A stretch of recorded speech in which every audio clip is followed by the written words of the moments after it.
Welcome to the show. I'm your host, Sean Lang. I spent the last several years building and operating a digital agency that has grown past 70, 75 people. It's growing so fast, I'm not really sure where we're at right now, but suffice to say, it's big. It's bigger than I thought it ever would be, and it's fantastic. That agency is called Social Commerce Club. That's definitely shaped how I think about what really matters when growing a complex business like a digital agency. Before we kick things off with this episode, just a reminder that we have a free community with tons and tons of helpful agency resources, templates, AI tools, things that I wish that I had when I was just getting started that I've created for you, and it's totally free. So head on over to agencyuplift.co/group. You don't even need to engage with the group, although I would highly suggest that you do. You can just go there and snap up all of the resources and use those to grow your agency and make it better. All right, on to the episode. This is another solo episode, and I think this is going to be a really important one. I mean, I hope that they're all important, but this one is something that a lot of you guys are getting wrong. And I say that because I talk to agency owners, multiple agency owners every single week. I coach multiple agency owners every single week. I know what all of you guys are doing. And by and large, the massive trend is that the majority of you are not conducting proper team meetings. Now, specifically, I'm talking about all hands meetings. Now, any agency that is, let's say, a team of 5 or more, including you, the founder, you should definitely be having an all hands meeting. And at first blush, when I ask the question, what kind of team meeting do you have? Do you have an all hands meeting, weekly, biweekly, monthly, whatever? Most people will say yes, but when I ask about the contents of that meeting, I'm generally told, well, yeah, it's kind of a client review. We go through clients one by one just to get an update. And if you've listened to this podcast at all, you know how much I hate meetings just for the sake of updates. Updates are for Slack messages. Updates are for emails. Updates are not for engaging interactive meetings, right? If we actually have a data layer and visibility built into the agency, we don't need to have meetings for updates. That is just a waste of everybody's time. We do need meetings to review clients, but that is not the purpose of an all hands meeting. So let's get into the meat of this. So most agencies I talk to, even if they say they have an all hands meeting, they don't.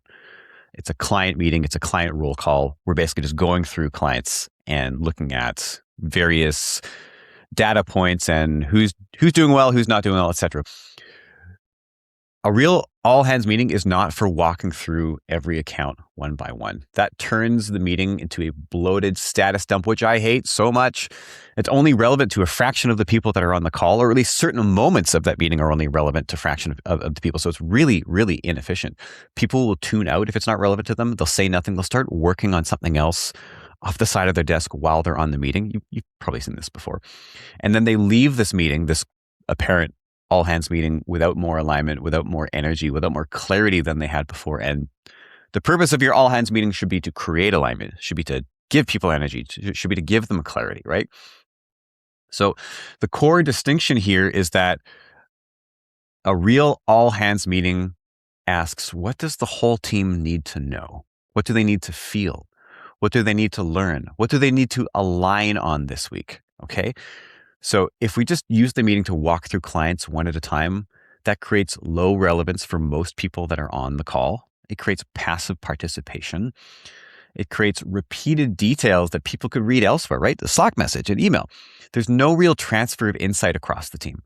There's no real reinforcement of standards or values or culture, and there's no shared momentum. We're just going through the motions, looking at the same numbers we do every single week, and that is what specific client update and scorecard meetings are for. That's not what the all hands meeting is for. So a proper all hands meeting should do 5 things. It should reinforce culture. It should spread useful insight.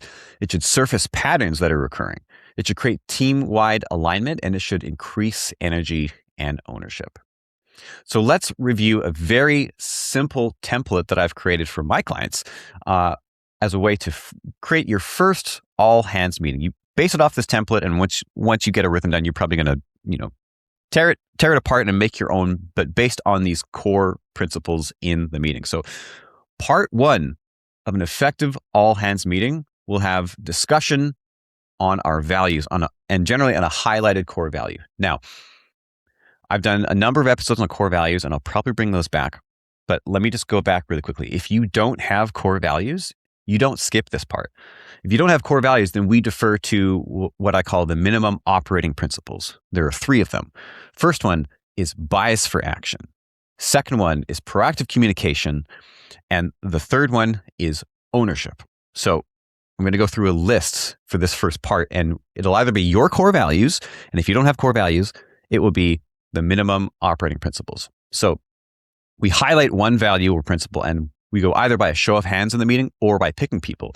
And we're going to ask maybe one of these questions. First one is, why do you think that core value or principle X is important to our agency? How does it apply to your role with us, you specifically? Or what does core value or principle X mean to you? Or what are some ways that we can better apply core value X or principle X at our agency? Or what decision did we make this week because of core value X or principle X? We want to really start to bake in the culture and the way that we operate and the way we think into everything, but it needs to be an intentional conversation.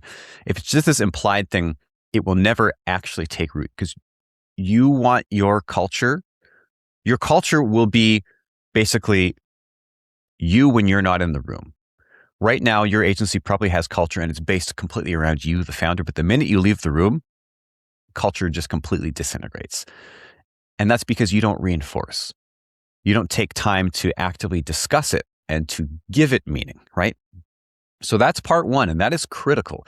You just pick one value or one principle. We don't want to, again, go through a laundry list and then everyone tunes out. We want to engage everyone on the team on one value or principle and really get them thinking about it so that throughout the rest of the week, they're going to be thinking about, we really actually don't do proactive communication here very well, but here's how I think that we can improve. If you have everyone else on the team thinking in that same way that you're thinking, a rising tide lifts all ships. I'm sure that we've all heard that cliche before, but it is true. So that's part one.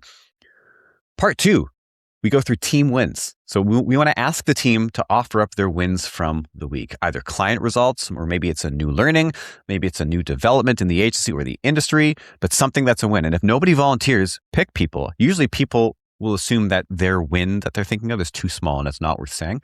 You actually want to create a culture of celebration, a culture of winning. And that comes out by calling out the wins first. Part three is something that you learned that the team would benefit from, because everyone is learning all the time and it's often happening in a silo. Wouldn't it be great if every time one person learned, everyone actually learned from that? Kind of like what happens with, I'm going to show that I don't know anything about machine learning and AI and how this stuff works in the background. But generally, if something is tied to a network and, one AI learns, they all learn. We want our team to benefit from that as well. And again, we're going to ask the team, and if nobody volunteers, we're going to pick people. And I'm going to pause right here really quickly. This is an agenda. This is a template. And so you should let your team know in advance that this is what the all hands meeting will look like going forward. Be prepared to bring up a team win. Be prepared to bring up something that you learned that the team would benefit from, because you might be called on. You can volunteer or you might be called on. Make sense? Part four, I call this the client experience pulse. We want the team to discuss things that they're hearing when working with clients directly. What are clients asking for more of? Often the clients are leaving all sorts of breadcrumbs or even asking outright for things that we either don't offer or we're not doing in a way that they want. We actually want this information to surface to the top, to the entire team, so we can have a discussion, because then we can start to brainstorm and say, oh, we can actually offer that in this way. We can change the way we do that so that it actually makes all the clients happy. And another question to ask is, what are the clients tired of? And either they said it point blank, or it's just something that we're noticing, a pattern that we're noticing. If we're always just doing client updates, we're not going to be nearly as intentional with the softer side of the client management part of the business. And this is very, very critical. Part five is one that I actually love. I mean, because I'm a founder and you're a founder, we should love this, but this is something that actually should excite the team as well. And this is the pipeline review. Okay. Are there any exciting deals in play? The goal here is just to create some momentum and excitement. It's always great to say we've got 5 very, very juicy, exciting opportunities that are near the end of the pipeline, and we're confident that 3 or 4 of these are going to close. We can't wait to tell you guys who it is, or maybe you can even tell them who it is, right? It gets the team excited and saying like, oh, we're growing. There's more interesting stuff coming down the pipe, right? It's very, very important.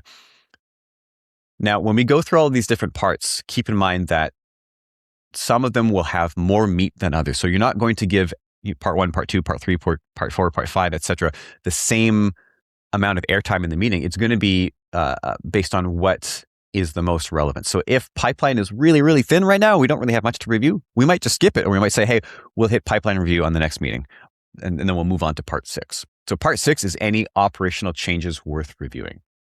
Now, this becomes especially important if you're an agency owner, working with a coach or consultant like me, and we are building a lot in the back end to make the agency better, and we're creating new processes and new policies. We need to actually let the team know what is going on and not just sort of like throw them down from on high and surprise everyone. We want to tell the team in a group setting and give them the chance to ask questions and understand, changes to process, new tools we're using, new resources we have, or maybe challenges that we need to solve operationally. Maybe there's a gap in clarity, and maybe we can actually all solve these together in the all hands meeting.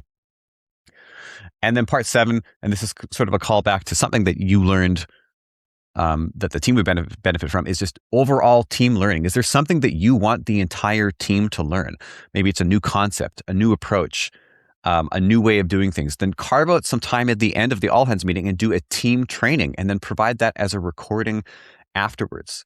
And then one really, really important thing that I love to do, and this becomes less and less possible once you get to 20, 25, 30 team members, but when you're at 5, including you, you should definitely do this, is ask the team members one by one. You get 1 minute each. What was your biggest takeaway from this meeting? If people know that they're going to be called on to provide their biggest takeaway, they're also going to be very, very dialed in and actually internalizing everything that we're talking about. So this is very, very different from the vast majority of agency owners that I talk to, where they say they have an all hands meeting, but really it's just going through the Rolodex of clients and what's working, what's not, what are results. There are separate meetings for those. You can't make sure that every single meeting that you have with your team is just about clients. What about culture? What about team? What about alignment? So use this very simple all hands meeting template for your first all hands meeting, and thank me later. Hopefully this is helpful.